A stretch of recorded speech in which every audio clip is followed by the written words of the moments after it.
व्यक्तिगत तौर पे आप इसको कैसे लड़ाई को देखती हैं जो आपकी सौरभ भारद्वाज से जो सीधा सामना है?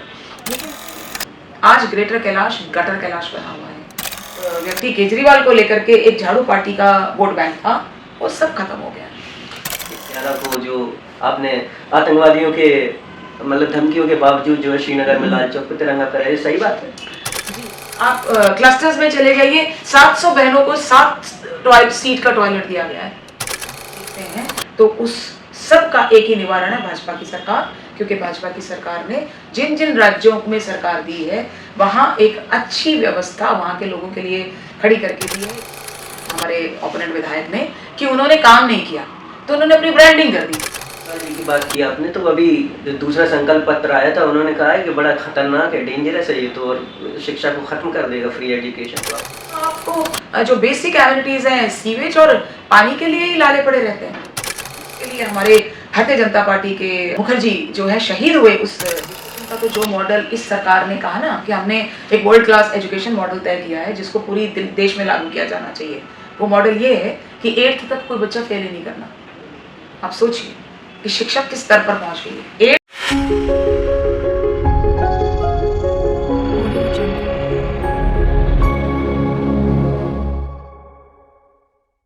कड़ी में आज हम ग्रेटर कैलाश से बीजेपी उम्मीदवार शिखा राय जी के घर आए हैं, उनसे खास बातचीत करने।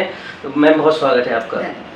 मैम पहला सवाल आपसे यही है कि 2020 में भी आपने चुनाव लड़ा और वही विपक्षी थे, 2025 में आपके अनुसार क्या उलटफेर हो सकता है कि जो हार थी वो अब जीत में तब्दील हो सके? जी देखिए, 2020 और 2025 के चुनाव में बहुत बड़ा अंतर है।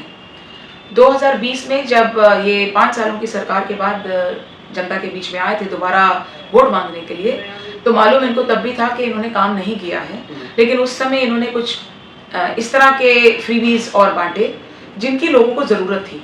मैं कभी ये नहीं कहती कि आप उनको दे रहे हो तो इस तरह से क्यों दे रहे हो, क्योंकि इनको मालूम है कि वो उनकी ज़रूरत है, तो ये लोगों की मजबूरी और ज़रूरत का इन्होंने फ़ायदा उठाया और उनको कुछ इस तरह का प्रॉमिस फिर से एक बार दिया कि लोगों को फिर लगा कि अभी 5 साल ही इनको हुए हैं तो हम और 5 साल देते हैं।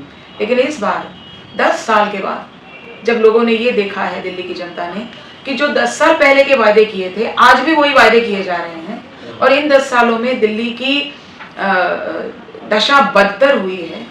जो बेसिक एमिनिटीज हैं यहाँ, दिल्ली उसी में इतना पिछड़ गई है। सीवर, पानी, जो मूलभूत सुविधाएं होती हैं वही लोगों को नहीं मिल रही हैं।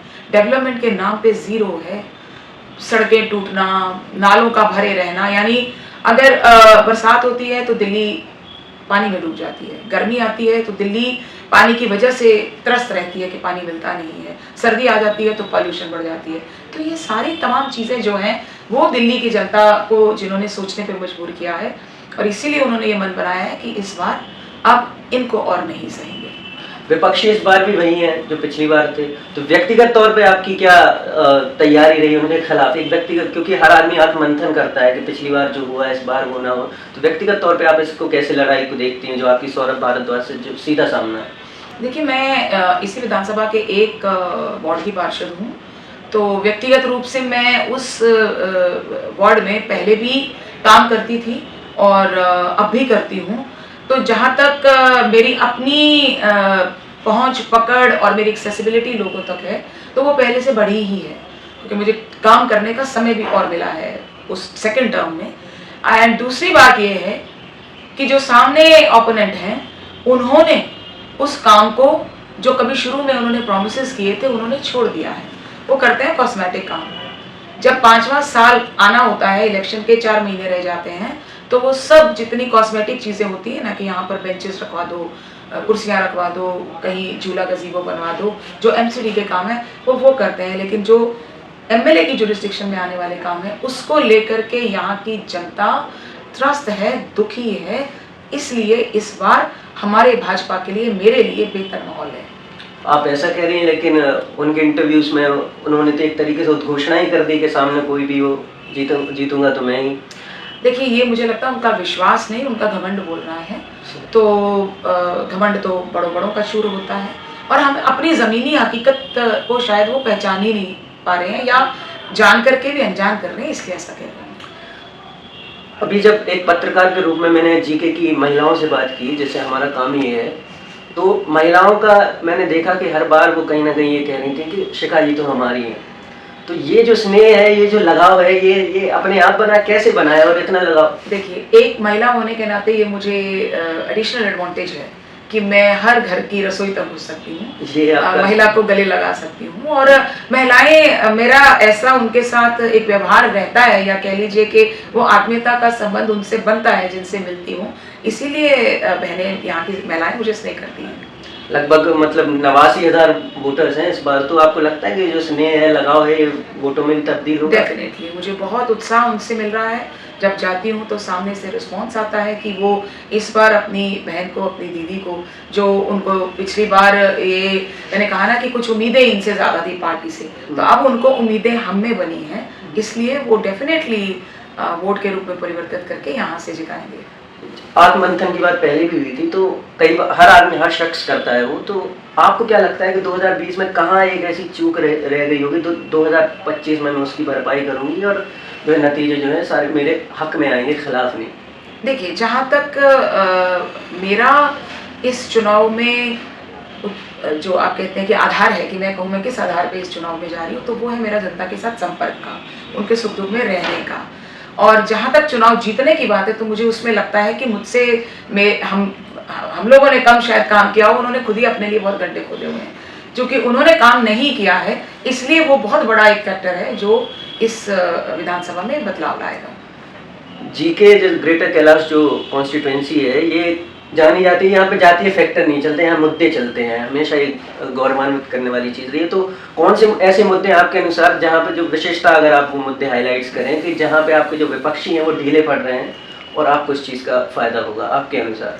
देखिए, मेरी इस विधानसभा में काफ़ी ज़्यादा पॉश इलाका है, उसके बाद 3 गांव हैं, और फिर 6-7 हमारे झुग्गी क्लस्टर्स हैं, और कुछ मिडिल सेक्शन के जनता फ्लैट्स भी हैं।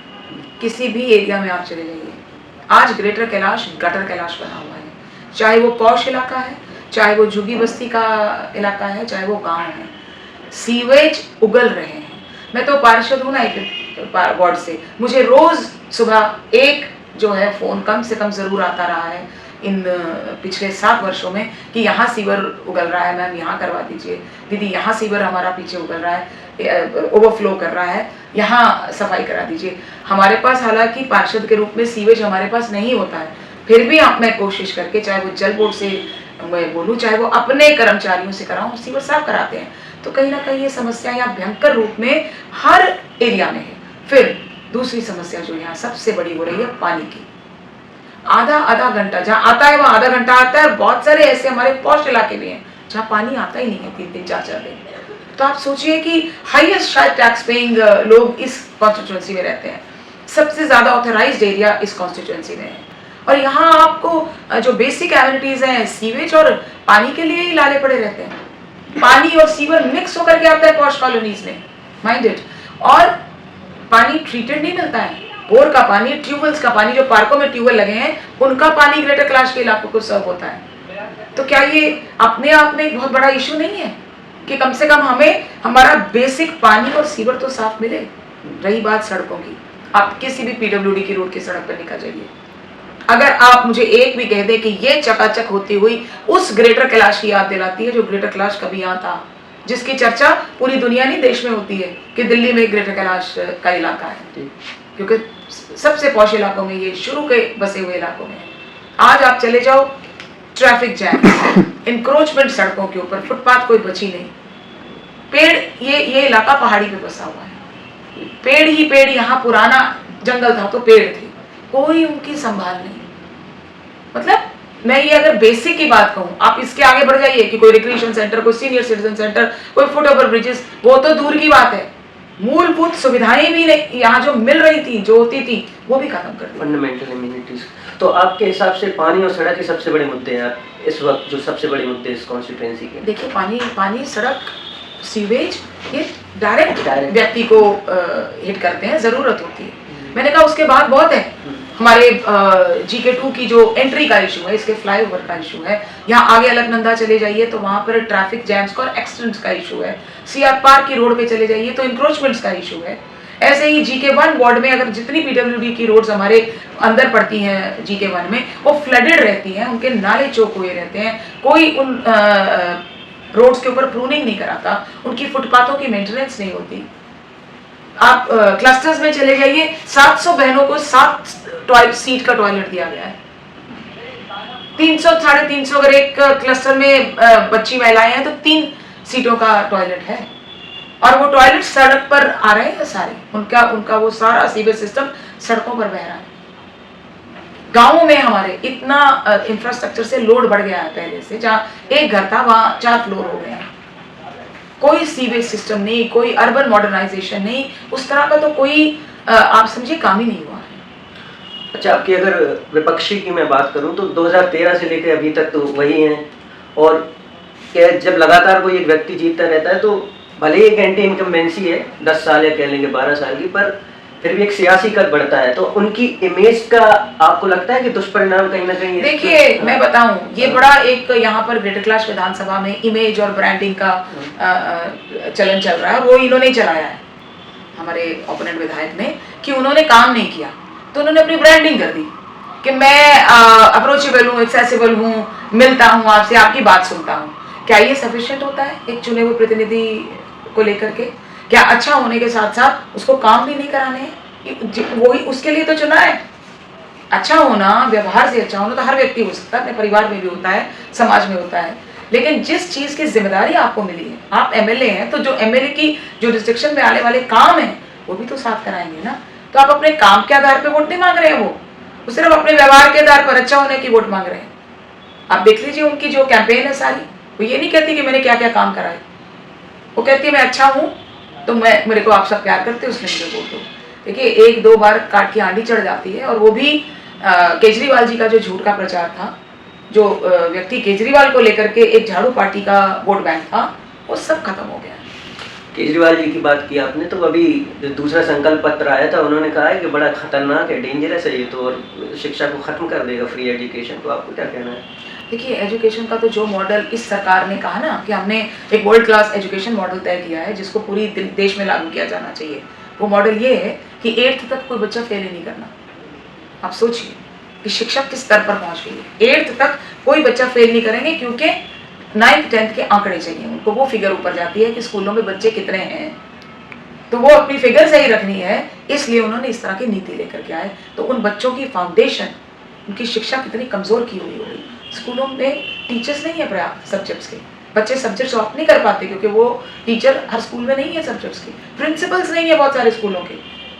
लगभग मेरी जानकारी में ही आया था कि 64-70 स्कूलों में तो प्रिंसिपल ही नहीं है। तो आप सोचिए कौन सी शिक्षा का मॉडल दे रहे हैं वो। और अगर दिल्ली की गद्दी की बात करें तो अभी 2013 से तो आप ही गद्दी पर काबिज है, तो आपके अनुसार इस बार क्या बीजेपी के जो फॉर्च्यून्स हैं उसके पहिए घूमेंगे?